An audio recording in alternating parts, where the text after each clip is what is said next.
नमस्कार, मी भाग्यश्री फाटक. मार्केट आणि मी हा सोप्या मराठीतून शेअर मार्केट समजावून सांगण्याचा माझा एक उपक्रम आहे. मी हल्ली जास्तीत जास्त रिझल्ट कव्हर करायला सुरुवात केली आहे.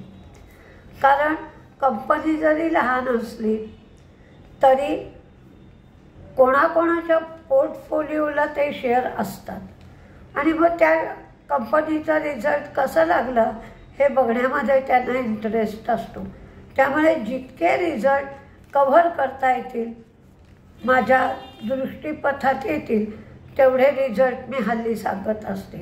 मोठ्या मोठ्या कंपन्यांचे किंवा ए ग्रुपच्या शेअरकडे सगळ्यांचंच लक्ष असतं की रिझल्ट लागल्यावर तो शेअर का पडला, का वाढला याच्याही चर्चा होतात. आज सिम्फनी हा फायद्यातून तोट्यात गेली. रेव्हेन्यू कमी झाला, मार्जिन कमी झालं, कमजोर रिझल्ट आला. बेक्टर्स फूड यांचं प्रॉफिट कमी झालं, उत्पन्न वाढलं, मार्जिन कमी झालं. अरविंद फॅशन रिझल्ट चांगला आला, प्रॉफिट, रेव्हेन्यू, मार्जिन सगळंच वाढलं. ॲबॉटचाही रिझल्ट चांगला आला आणि मार्केटनेही शाबासकी पण दिली, शेअर पण वाढला. रिझल्ट लागल्यानंतर प्रॉफिट, रेव्हेन्यू, मार्जिन सगळंच वाढलं. इन्फोएजचं प्रॉफिट कमी झालं, रेव्हेन्यू वाढलं, मार्जिन वाढलं.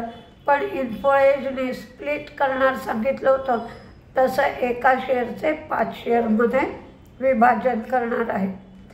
पेज इंडस्ट्री हे ॲबॉट, पेज इंडस्ट्री हे शेअर मोठे मोठे आहेत खूप. अगदी थोड्या लोकांकडे हे शेअर असतात.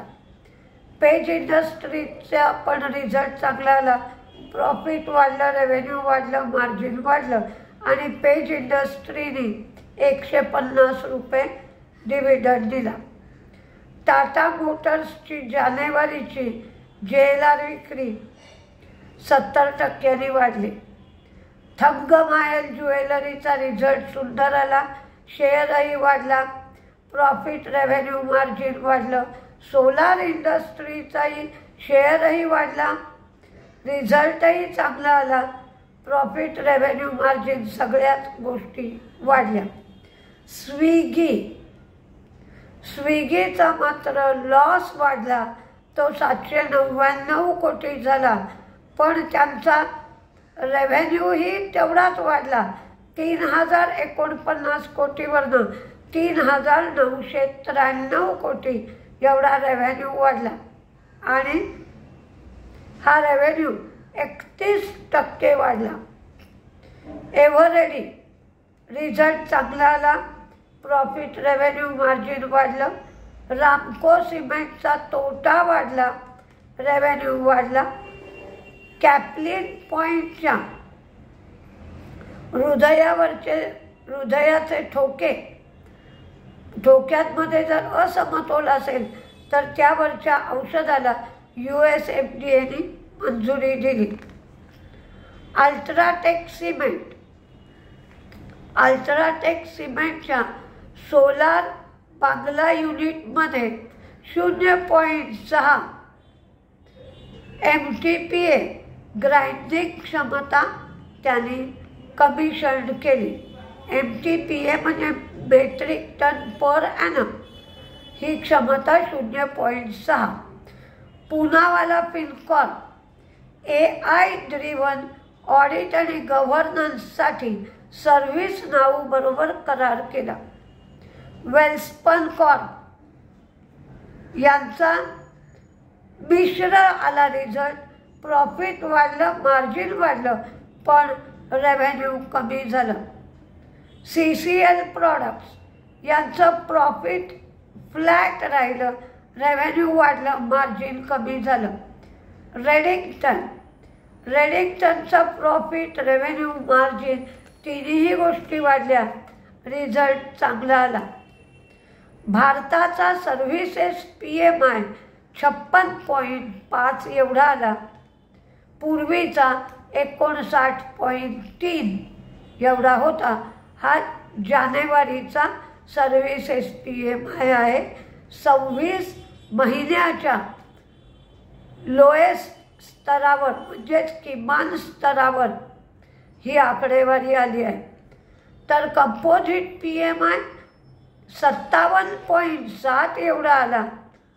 पूर्वी हा 59.2 एवढा होता. ओला इलेक्ट्रिकने त्यांची इलेक्ट्रिक बाईक आज लॉन्च केली. फोर्स मोटरच्या विक्रीचे आकडे आले. हे आकडे चांगले आले. 3,493 युनिट त्यांची विक्री झाली. शेअरही आज चांगलाच वाढला. त्यांची टोटल विक्रीसुद्धा वाढली.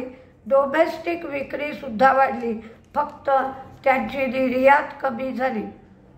HDFC लाईफ ही 900 कोटीचं NCD इश्यू करून भांडवल उभं करणारे.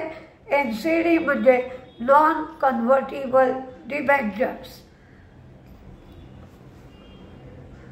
JSW ही वेस्ट बेंगॉलमध्ये 1.6 गीगावॅट थर्मल पॉवर प्लांटसाठी त्यांना ऑर्डर मिळाली आहे. सायंटनी मॅकवेअर नॅव्हिगेशन बरोबर MOU साईन केलं आहे. हे MOU इंटेलेक्ट मोबिलिटीसाठी करण्यात आलं आहे. फायनान्स मिनिस्ट्रीने ChatGPT आणि DeepSeek या AI टूल्स आणि ॲप्सवर बंदी आणली किंवा निर्बंध लादले. डेटा लिकेज होण्याची शक्यता वित्त मंत्रालयाने वर्तवली म्हणून ही बंदी आणण्यात आली. डेटामॅटिक्सने पुणे मेट्रो लाईनसाठी ऑटोमॅटिक फेअर कलेक्शनसाठी करार केला. झायडस लाईफचा रिझल्ट चांगला आला. प्रॉफिट, रेव्हेन्यू, मार्जिन वाढलं. सुरुवातीला का शेअर पडतोय हे कळलंच नाही. 980वरनं जवळजवळ 954च्या आसपास शेअर पडला आणि नंतर पुन्हा शेअर कव्हर झाला. शेवटी 982 भाव होता. पॉवर ग्रीड हे त्यांची जी कॅपेक्स करणार होते तो कॅपेक्स त्यांनी वाढवला आहे. आता 23,000 कोटीचा कॅपेक्स पॉवर ग्रीड करणार आहे. काल 1400 पॉईंट मार्केट पडलं होतं. अर्थात एवढी तेजी मार्केटला पचवायला हवीच होती. सुरुवातीला मार्केट तेजीत राहिलं, पण आज विचित्र गोष्ट होत होती की सेन्सेक्स मंदीत होतं आणि निफ्टी तेजीत. निफ्टी 5 ते 6 पॉईंट तेजीत होता. त्यावेळेला सेन्सेक्स 140 पॉईंट वगैरे मंदीत होता.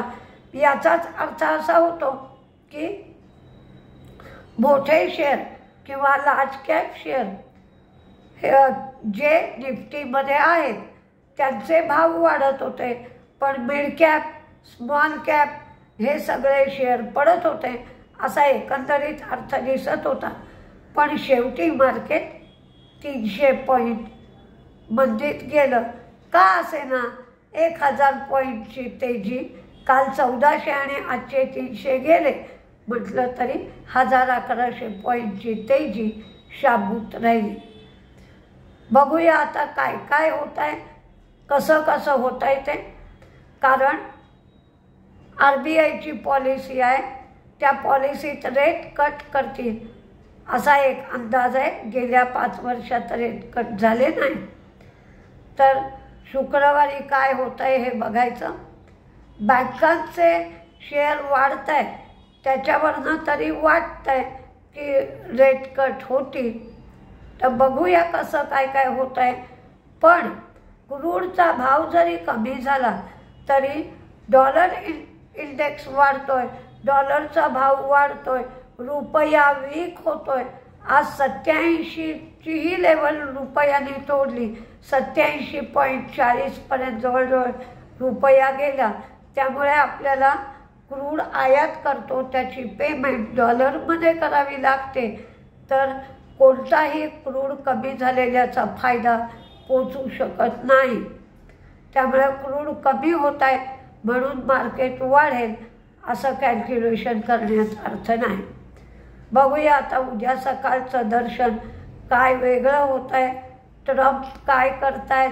ट्रम्पची चीनबरोबर जी काल बोलणी व्हायची होती ती कॅन्सल झाली, ती आज बोलणी होतील असा एक अंदाज व्यक्त केला जात होता.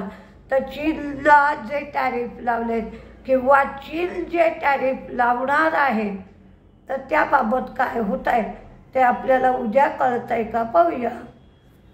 नमस्ते.